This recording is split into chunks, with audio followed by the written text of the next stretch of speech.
Cathie Wood bought the dip. Circle opens the books on what backs the second largest stablecoin, and can Bitcoin become a global currency? And if so, when? These stories and more this week in crypto.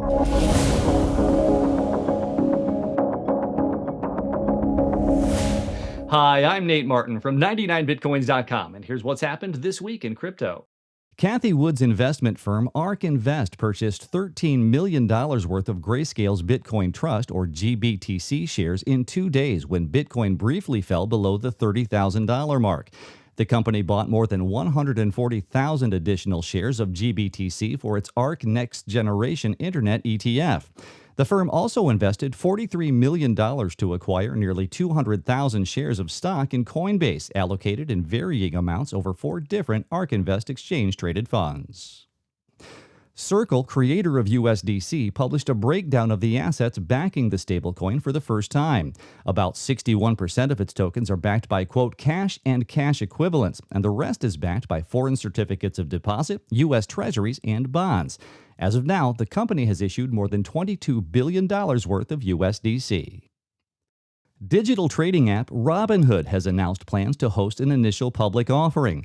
Shares will be priced somewhere between the $38 to $42 range, and the stock sales are projected to bring the company's valuation to a whopping $32 billion. The company is the latest crypto enterprise following the likes of Coinbase and Circle to take its firm public.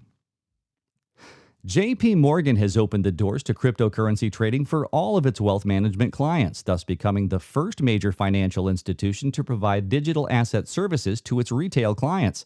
Prior, JP Morgan was only offering these benefits to its ultra-wealthy clients, but in response to the growing interest in cryptocurrency investing, the bank decided to expand the business. Crypto lender BlockFi has been issued a cease and desist letter by the New Jersey Attorney General's office over its interest-bearing accounts. Regulators claim that the company is offering unregistered securities along with several other products and tools often seen in decentralized finance or DeFi environments while remaining a centralized company. BlockFi has engaged in a dialogue with regulators and believe their products are lawful.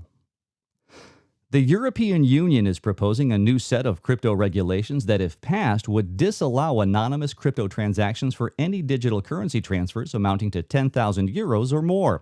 The proposed regulation is part of the Union's ongoing efforts to combat monetary crimes such as money laundering and terrorist financing.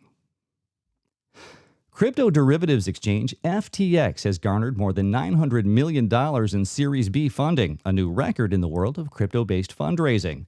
The company's overall valuation has since shot up to a whopping $18 billion, a massive boom considering the firm was valued at less than $2 billion just last year.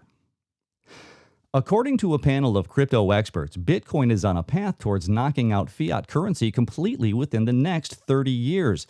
More than 50% of the panelists believe that Bitcoin will eventually overtake fiat by the year 2050, while close to 30% believe this could happen as early as 2035. That's what's happened this week in crypto. See you next week. If you've enjoyed this video, leave us a thumbs up and make sure to subscribe and click the notification bell so you don't miss a review, news update, or the clearest information about Bitcoin and cryptocurrencies anywhere.